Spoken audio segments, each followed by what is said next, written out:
I'm glad to be here. Thanks for inviting me. The mini series. I gave it a title as Regina requested, and I called it "The Awakeness That Is Always Already Here." And that might seem kind of obvious or simple, maybe too simple, but it's actually a very profound mystery that there is always awakeness. It's always happening. It's here right now. In fact, I would ask you, and by the way, this is not a trick question, are you aware of anything right now? Is there anything present in your awareness? And it's funny, I've asked that question of thousands of people. I've had big groups and asked everybody to raise their hand if they were aware of anything right now. And I've never gotten a no. I've never gotten someone that said that they're not aware of anything. Of course, if that was actually true, they wouldn't have heard the question. But still, everybody in the room raised their hand, so I'm assuming they heard the question. So this awareness that's present, and by the way, I just want to be clear, I'm talking about awareness just the way it is right now. So if you happen to be having a very open, expanded awareness, if you've been on this sanctuary group for a while and you're just feeling very open and spacious, that's great. If you are in this moment just contracted, having a little bit of a struggle with your life, and so the idea that there is awareness, awakeness, consciousness that's already here seems kind of distant or abstract, that's fine too.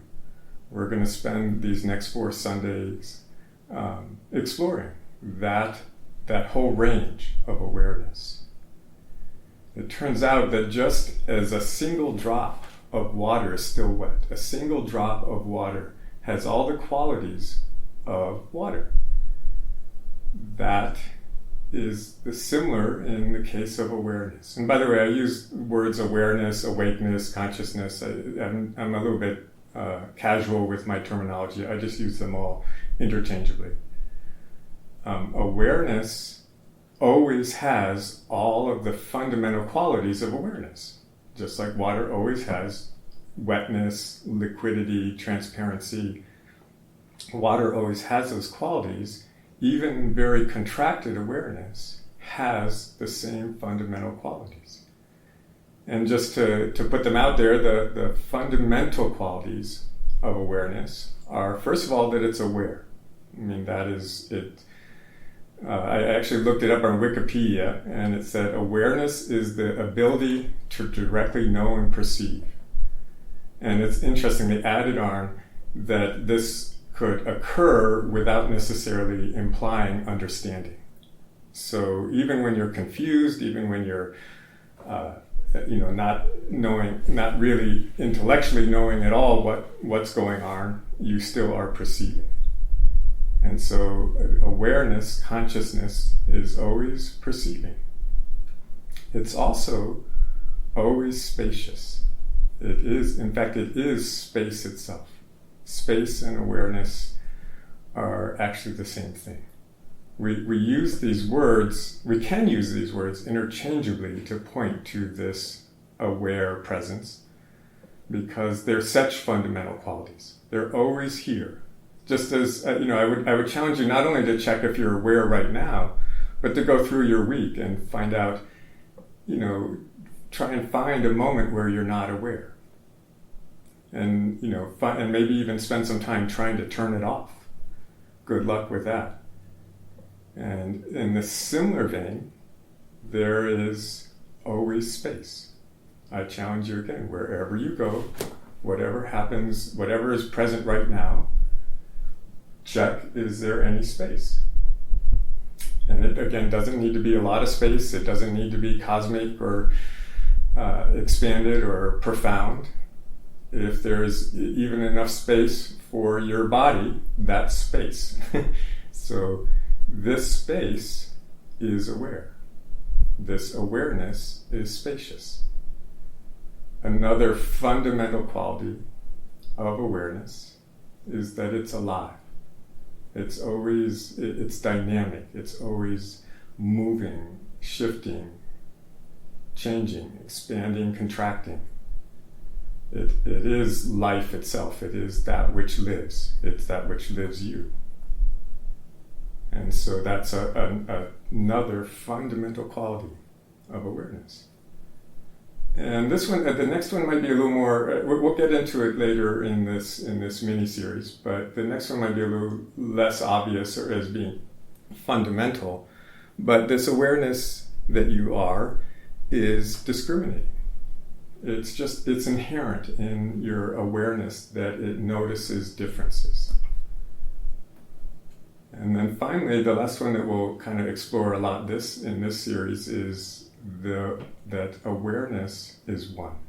There is just one awareness, one space, one aliveness, one discrimination that's moving through all the apparent bodies and people.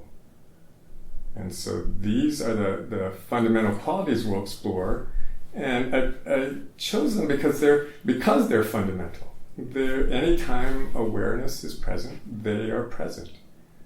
And it's, there are lots of other qualities of our true nature, of our being, things like peace and joy and love that are obviously capacities, just like awareness, perception is a capacity of our being. There are lots of these other capacities, lots of these other qualities.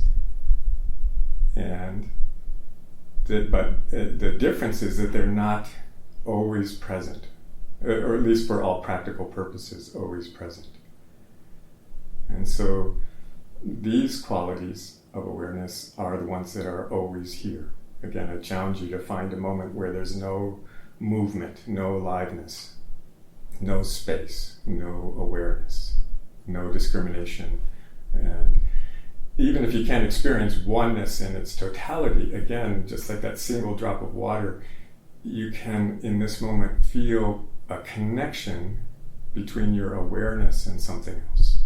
It might just be, you can feel how your awareness and your body are connected. And so, it's a lesser experience of oneness, it's a lesser experience of connection, but it's still there. It's still present in all experiences. Now, the name of this group is Awakening Together, and so I wanted to also talk a little bit about what awakening is in relation to awareness. And very simply, my definition is awakening is any sudden expansion, increase, opening of awareness. When there's suddenly a lot more awareness, then you could call that an awakening. And these awakenings, they can come in all different sizes. There can be really small awakenings, like just when you realize how to tie your shoes as a kid. That's an expansion of your awareness, an expansion of your capacity. It's just really small and ridiculously small. But it can be medium-sized. When you become more conscious of, more aware of your emotions, your ego, that can be enlightening. It can be an opening, realization of a much bigger truth. And with that, there is this sense of expansion, sense of opening, sense of a whole new dimension of experience coming into awareness. And so that's an expansion of your awareness. But then there are these truly profound, transformative, and simply huge awakenings. When, for instance, if you do experience a total connection, a total oneness with everything, the effect that experience has on your awareness is that it expands radically. It almost takes you into a whole nother dimension of experience. Or if your usual identification with your body and your mind falls away, that's and also a profound, almost indescribably profound opening or expansion of awareness. Now, most spiritual people that's what they're about. They want to know about these big experiences of awareness. Or, they want to have a big awakening. Or maybe they've had some and they want to figure out how to stay there, how to always be in that incredibly expanded place. And so awakening, very naturally and probably appropriately, is the focus of a lot of spiritual groups, including this one. I mean, at least going by the title, the name of the group, Awakening Together. Now, that's wonderful. Anytime your awareness is expanded, I highly recommend experiences of expanded awareness. There's nothing wrong with them, that's for sure. When you're having a big experience of awareness, of consciousness, no one has to tell you what these fundamental qualities are, because you're immersed in them. You are experiencing them in such a profound way. It'd be like if you were swimming in the ocean and someone came up to you and said, "Hey, did you know water is wet?" And you would look at them and you go well, duh, I just got hit by a 6-foot wave and I'm drenched. I think I know that water is wet right now because I'm having a very profound experience of water's wetness. And the same thing is true of our experiences, our relatively expanded experiences of our nature as awareness. These fundamental qualities are obvious in those moments. Now, that all sounds great. It is great. But there's a little twist to the plot. There's a little twist to the whole situation here. And one way to look at it is it's kind of like a bad news, good news joke. And the bad news, I'll start with the bad news. The bad news is that there's nothing you can do directly to cause a profound expansion of awareness. There's lots you can do that will, in fact, everything you do, everything that happens will affect your awareness. That's the nature of this perception, this ability to perceive, is that it's affected by everything. That's how we know that there is perception, because the awareness is affected. But there's nothing you can do with through your own effort, through your own doing, that causes a really profound awakening. It's kind of the fundamental challenge of all spiritual seekers, is that there's this thing that they want, that they are interested in, and there's nothing they can do to make it happen. Using the water metaphor, it's similar to how if you wanted to experience a tsunami, you just for some reason really wanted to experience a tsunami, you can go to the beach and there's just simply nothing you can do when you get there to cause a tsunami. I mean, you can jump up and down, you can scream, you can chant, you can pray, you can build a big bonfire, you can build a temple to the sea god, and do all kinds of ceremonies and sacrifices to try to cause a tsunami, and none of that is going to cause a tsunami. It's just this dilemma. It's just this limitation of our kind of human expression, that we are unable to awaken through our own efforts. We're unable to have a spiritual awakening, at least through our own efforts. So that's the bad news. It's kind of stuck, kind of a damned if you do, damned if you don't kind of dilemma, because most people do want to awaken or want to continue to experience the expansion when it happens, and then they quickly find out there's nothing they can do. Now that's the bad news, but there's also some really, really good news. And the good news is that there's nothing you need to do in order to awaken. It is a natural movement of your true nature as awareness to, at times, expand, and at times expand profoundly.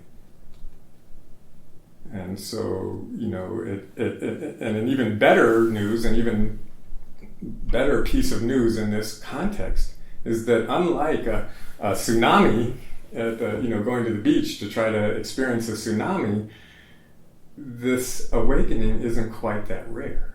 It's actually something that happens, and to lesser or greater degrees happens in just about everyone's life at some point. And even better piece of news is that it just seems like right now there is a greater potential for this kind of spontaneous, profound expansion of awareness. It just seems to be it's like we're in tsunami season when it comes to the spiritual world right now, the world that we live in. That a lot more of these spiritual tsunamis are reaching a whole lot more people. So, like I said, this is all good news in that it is something you can just wait, just be patient, be curious, be present, and it will come sooner or later. Now, we can say all that it's a spontaneous thing. There's nothing you can do, nothing you need to do, and yet, in some sense, we are doing creatures.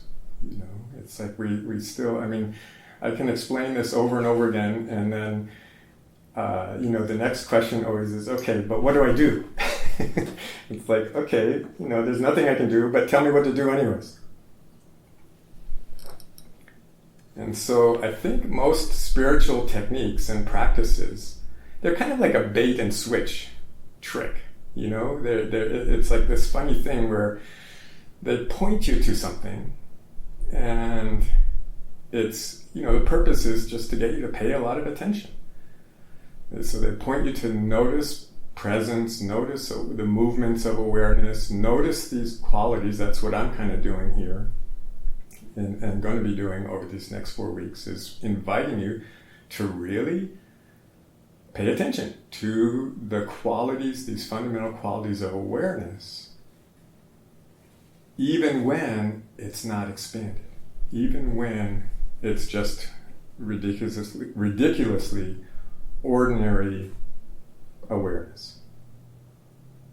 I mean, I could give a million examples, but when you're just sharpening a pencil, or eating your breakfast, and planning your day, or a thought, a feeling, a sensation, something's just passing through awareness, and you're noticing it, and it's not like profound. It may even be painful or difficult or uncomfortable, or it might be very neutral, or it might be pleasant, but it's not a profound spiritual awakening. It's just another moment in your day. And so that's the invitation here. The invitation is to pay attention to awareness, however it is, expanded, contracted, cosmic, minuscule, the whole range of experiences of this mystery called awareness. There's a quote from Ramana Maharshi where he said, "Find out what is immediate and intimate instead of trying to find out what is distant and unknown." Find out what is immediate and intimate. And the awareness that's hearing these words right now is immediate. It's intimate. It's not something distant. It's not something truly unknown, even if conceptually you don't have a lot of ideas about it. You can't deny that it's here. You can't deny that you are having awareness in this moment. Now, before I go a little further into that, I want to clarify one thing.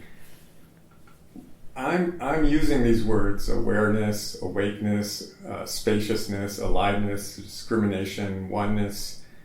I'm using them as words for what you are, what is our true nature, what we really are, what we really exist as in every moment.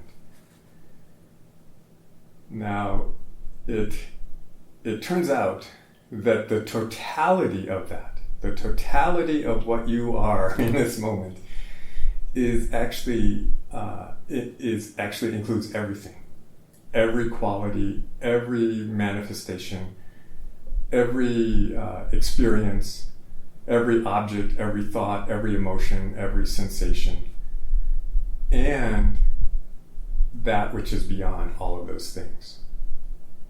So ultimately, our true nature, it extends beyond awareness. So when I say that awareness is fundamental and it's always present in every manifestation of our true nature, in every manifestation of being, of the mystery of existence itself. But it also is possible when you, again, have a really, really big awakening. It's hard to even call it that because it takes you beyond awakeness itself. A true limitless expansion of this being that we are, that takes you beyond even these qualities, even these fundamental qualities. Now it's good to just kind of hold that in mind so that you don't get hung up if that happens. You know, it's like, oh, that's okay if awareness actually goes away. If you come out of, in fact, the only time you can really even have anything to say about an experience like that is when you come out of it. Because the experience itself is empty of all qualities, empty even of awareness. Not usually a big problem for most people on a daily basis, and so that's why in this series I'm focusing more on these fundamental qualities of awareness and space and aliveness, because 99% of the time that's what you're dealing with, that's what's here, that's the experience. That it turns out, in spite of this emphasis on the big experiences, it turns out that all experiences of awareness are worthy of exploration for its own sake. It doesn't have to be big to be profound and radical mystery. I mean, what is this? What makes it possible that you're hearing these words? It's like this giant mystery that's always right here in every little ordinary moment. And because of that innate capacity of perception, of awareness, of awakeness, of spaciousness, which again, in order to have experience, there has to be space. You have to have a place. You have to have room for the experience. So it's like inherent in every experience is this spaciousness. And again, if it's an experience, it's alive, it's moving, it's manifesting, it's changing constantly. The source, that ultimate reality, is actually complete stillness, complete silence. Nothing, it's not only a place where nothing ever happens, it's a place where nothing has ever happened. But here in the world of manifestation, it's a happening place. Everything's always happening. There's always something happening. There's always some, if we talk about expansions and contractions of awareness, one thing you can start to notice right away is that it is always either expanding or contracting. It doesn't actually hold still. It's very dynamic. It just responds to whatever is present. And it perceives whatever is present. And one way it's actually a way of defining our soul. My favorite definition of the soul is that the soul is the sum total of all experiences. The soul is the sum total of everything in awareness. Everything that appears in the space of this existence. This alive oneness, spaciousness, awareness, everything that happens in that, even in the contracted experience of awareness, adds to your soul. It's kind of a nice definition because you don't have to worry about something harming your soul. If everything adds to it, hey, bring it on. There's only, it's like a math problem with only addition. There's never a subtraction. In fact, that is one of the aspects of our true nature, is that it's affected by everything. That's why we call it awareness. But it cannot be harmed by anything. Your car, your bicycle, your body, those things can be harmed. Those things can be affected in a way where the effect is permanent. And that's when we would say that we were harmed. If you bang your elbow and a few minutes later you can't feel anything, it seems to be working just fine, then you say, oh good, I didn't harm anything. Like I said, unfortunately with an elbow you can do harm. You can, bang your elbow so bad it never straightens again or something like that. But with your soul, with your essence, with your being, with awareness itself, you can't harm it. All effects come and go. All effects are temporary.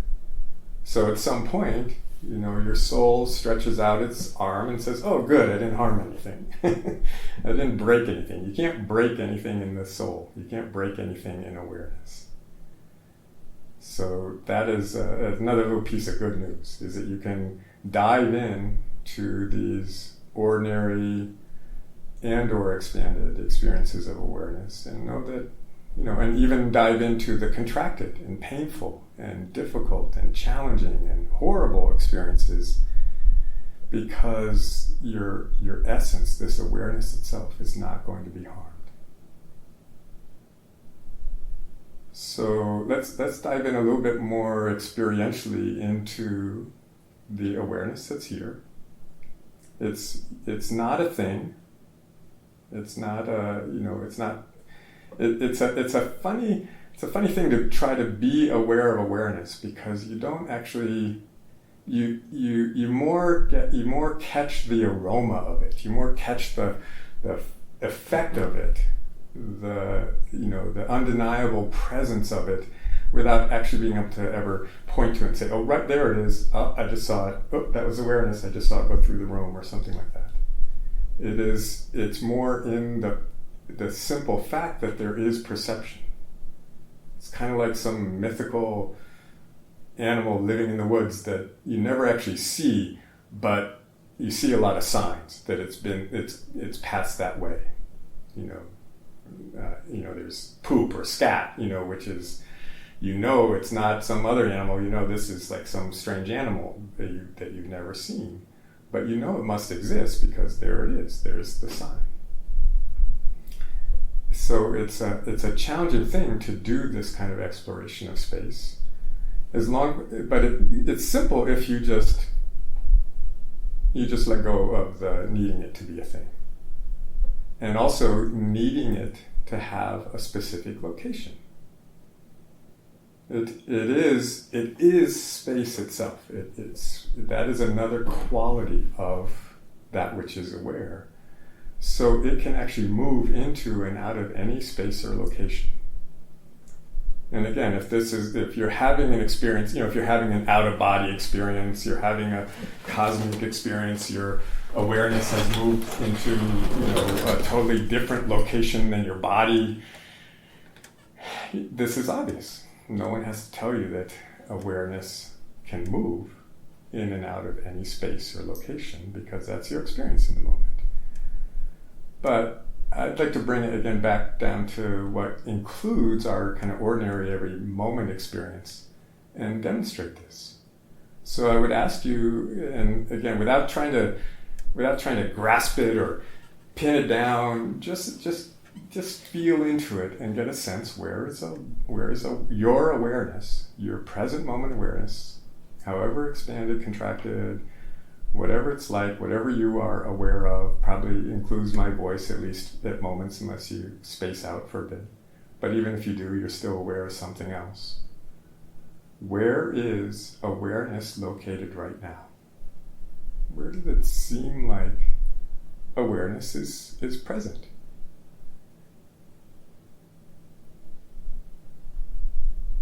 Is it in the room, in the same room that you're in?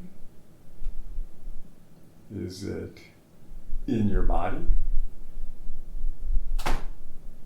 And don't worry about, again, getting it exactly right. Just get a general sense, like, is it in your head? Does it seem more to be somewhere located in or around your head? Or is it flowing from somewhere else? Is it flowing from your whole body? Is it like a whole body awareness in this moment? Is there a strong physical component to your awareness?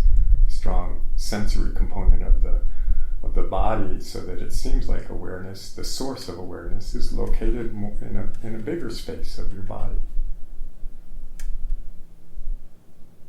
Now, whatever you noticed, whatever vague or specific sense you have of where awareness is generally located right now, I want to ask you a funny question. From where did you notice where awareness is located? It's like, did you actually observe that felt sense of awareness from the same place that you just identified awareness as being? Or was it even like just a little slightly off to the side, or a little step back, or a little bit, from a little bit bigger kind of space? Did you have to like step aside in your, just kind of like we sometimes step back and look at the situation with our awareness? In order to notice what's happening right now in awareness, you might also notice that you kind of have to step back, or step to the side, or just slightly shift the angle of your perception and say, oh yeah, I can kind of feel awareness in my head. I'm kind of noticing the awareness there in my head. But even if that noticing is in your head, it might be from a little further back in your head, or from a little bit to the side, or a little bit above. Now, that might not seem, that's not exactly like an out-of-body experience where you get to go, traveling around the cosmos. But what a strange thing that you could shift even that far in your awareness.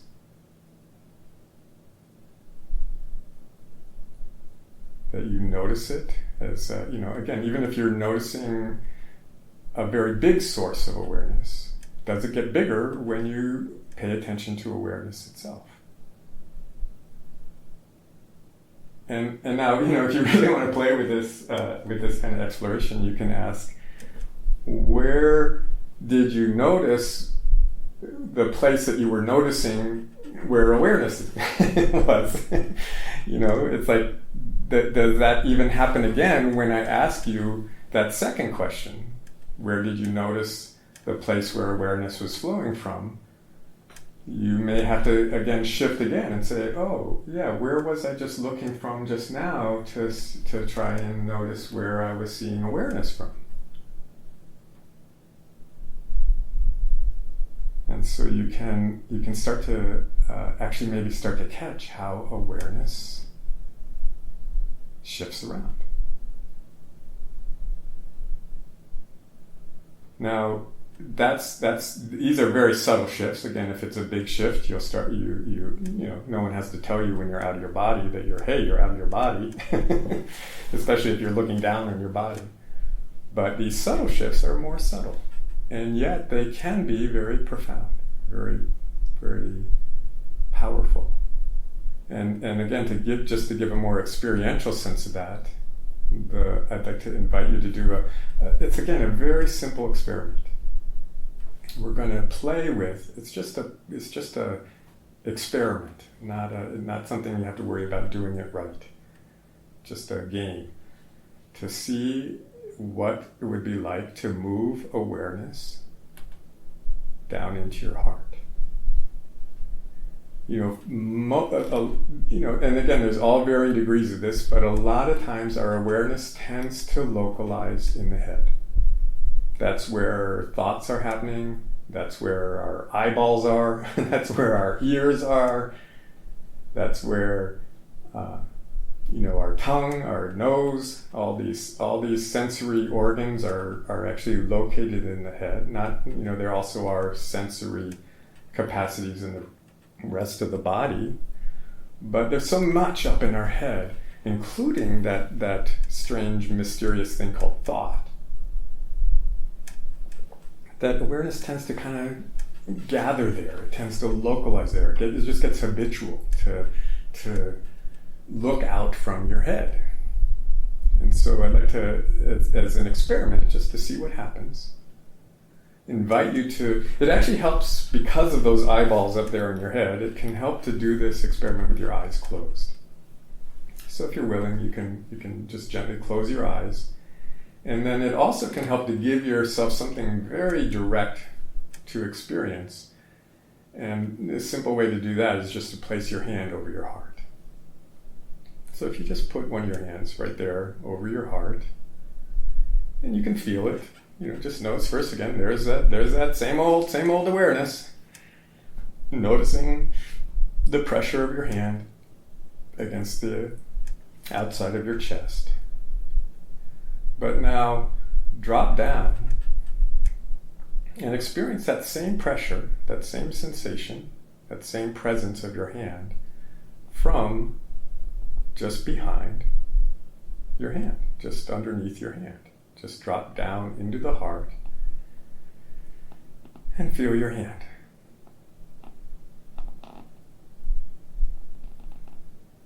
It's not really any more complicated than that. It may be that you're able to drop a little bit of awareness or a lot of awareness, just depending on what kind of experiences you've had with looking from the heart, sensing from the heart, being in the heart. But even if just a little bit of your awareness seems to be now localized down in your chest, in the area of your heart, your physical heart, your subtle heart, and just notice your hand. Just feel your hand. And take a moment, if you to whatever degree, again, there's no right or wrong, just to whatever degree, sense what else is present from that same place, from down here in the heart. So you can hear my words, hear my voice, from right down here in the heart. And whatever other sounds are present. Just listen from the heart.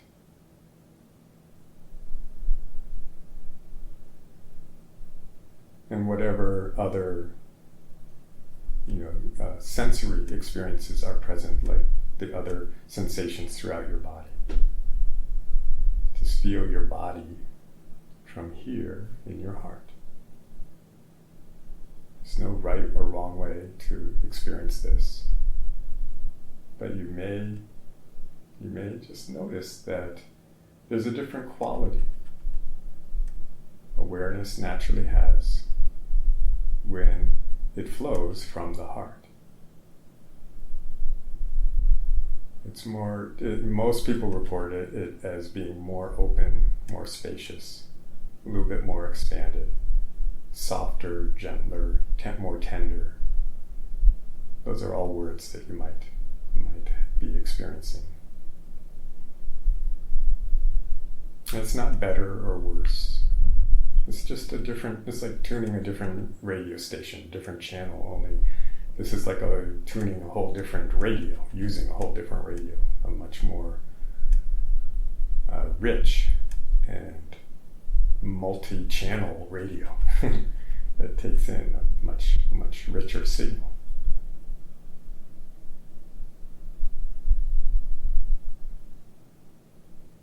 And so that's a simple experience. If you had only a slight experience of what I was speaking about, you might experiment some more, play with it, check it out.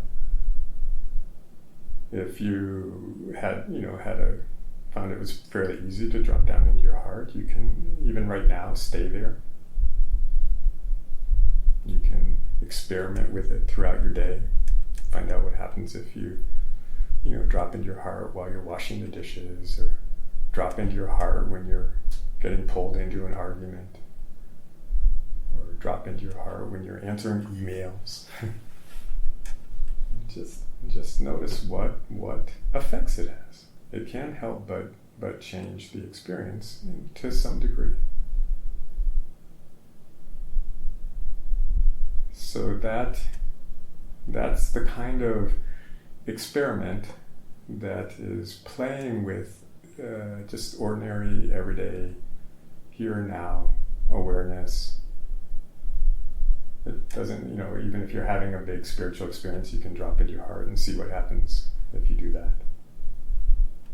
But it doesn't take a big spiritual experience to start to find and discover and explore all the range of capacities of this always present awareness. And you can go wild with this stuff. You can experiment, play as much as you want, as little as you want. It also, just to point, I want to leave a little time here for some questions if that's something that arises. But you don't have to stop with just dropping into your heart. You can also drop awareness into your belly, into what the martial artists call the hara, which is the lower abdomen, the space is just a little bit beneath your belly button.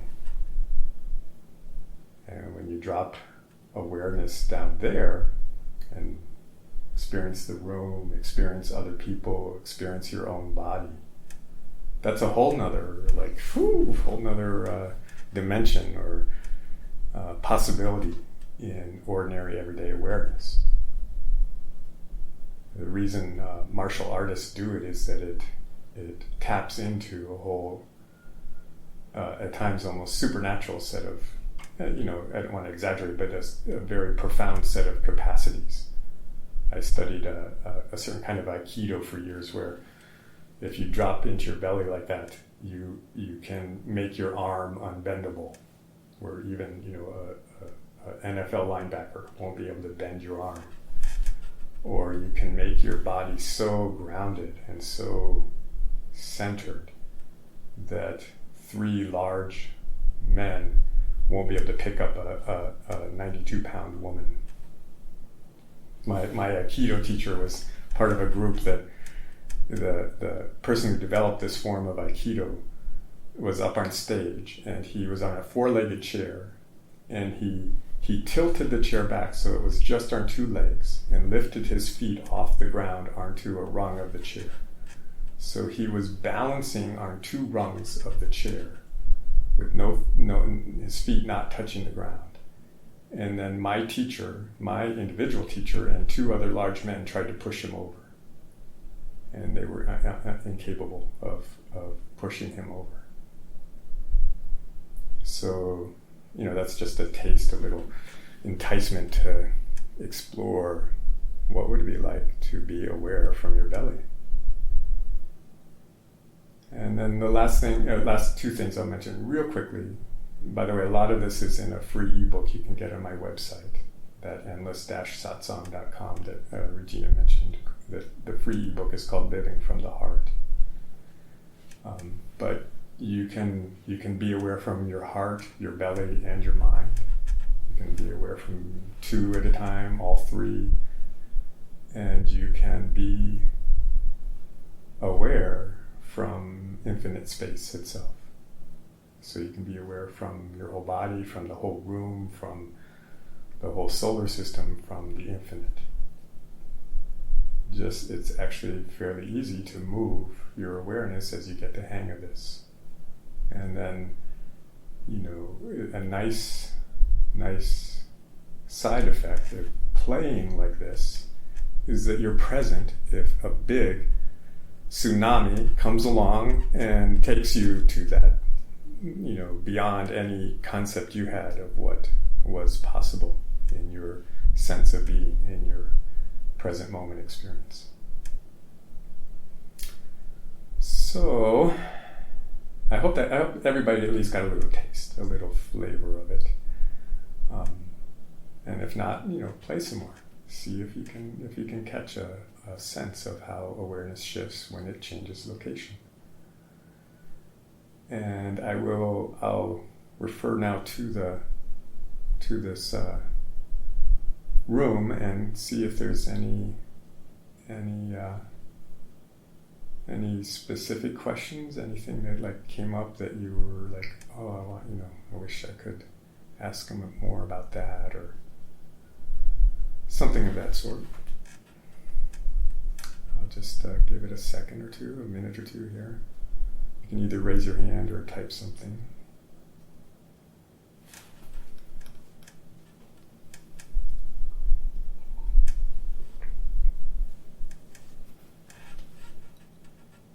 And those of you who are just listening and don't have an ability to type or ask a question, there are instructions on that page of how to actually enter into it's called Pal Talk, and this, at least maybe next time, you could be present in a way where you could ask a question.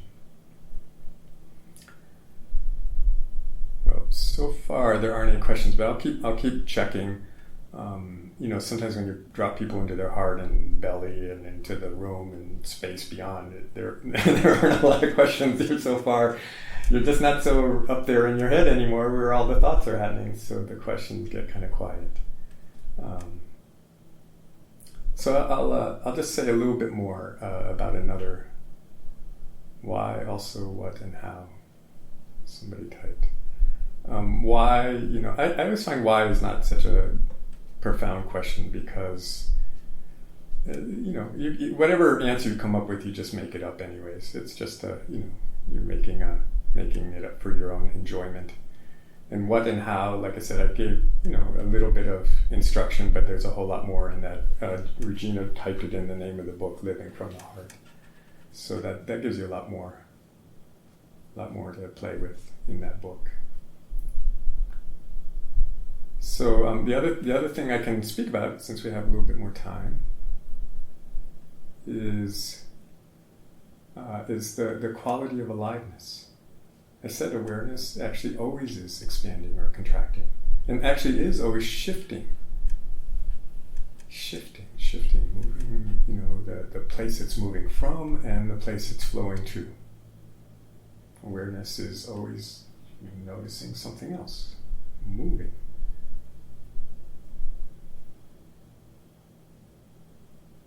And that movement is, again, another sign, that aliveness. It is what is alive, is another sign of that wild, animal. By tracking it, by paying attention to that sign.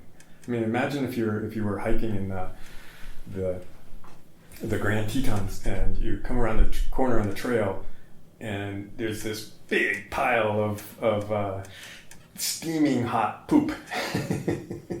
And it's like, oh, you can't see it, maybe can't even hear it right in that moment, but boy, do there's a bear.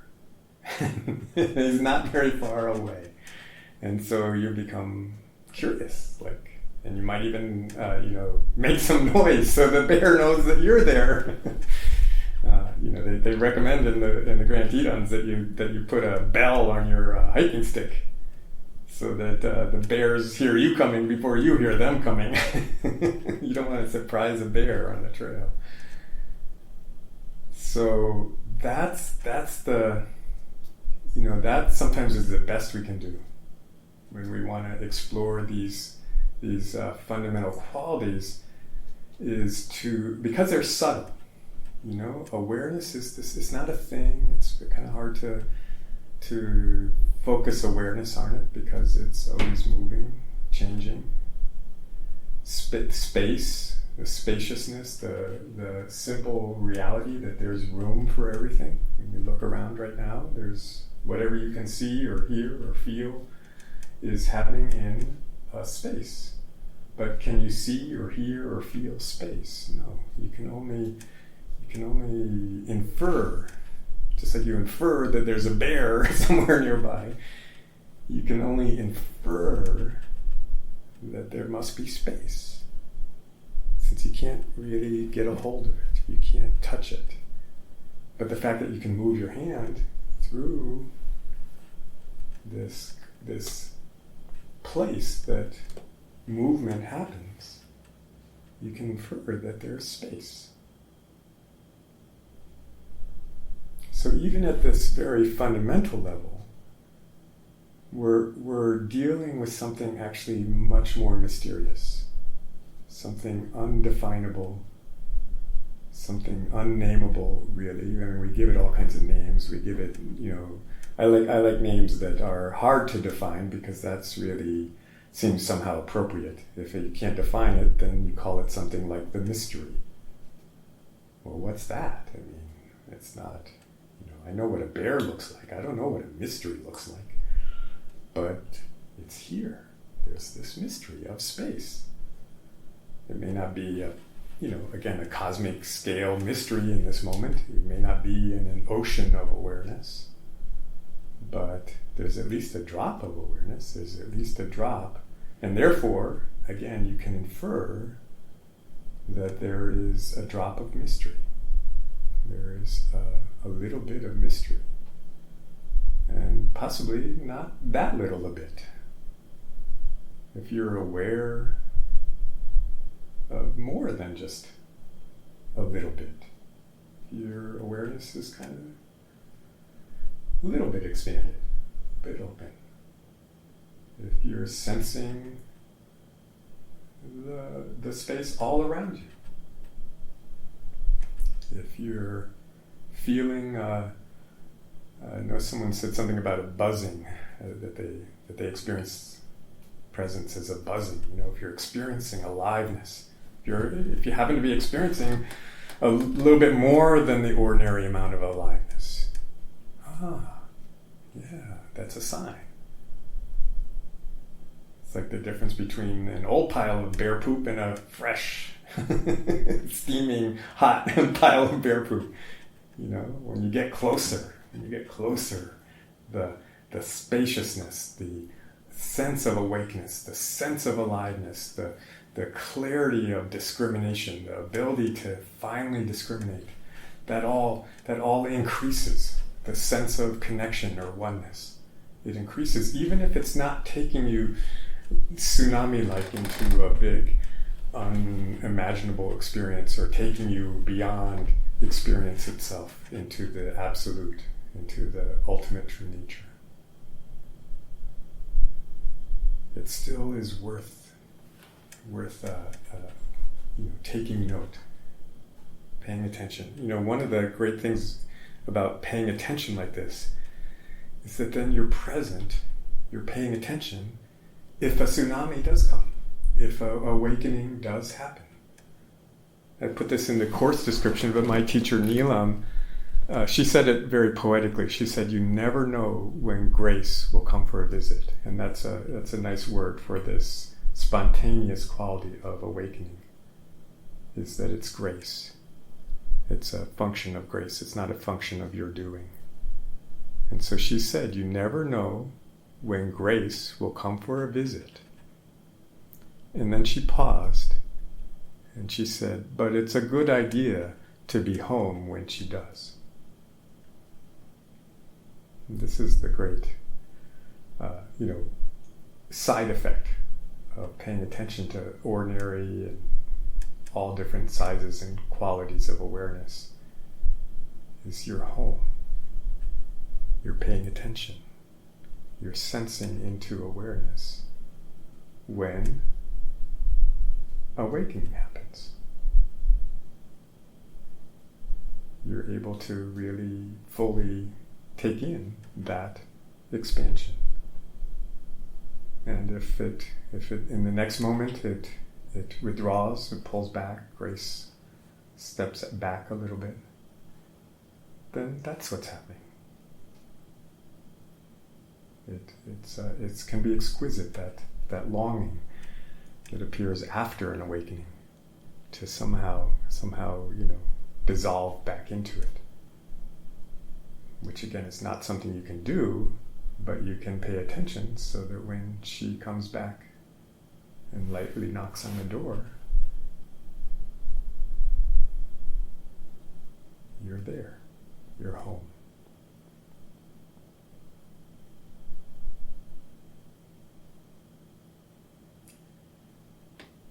It doesn't cause the awakening, it just means you're available for it.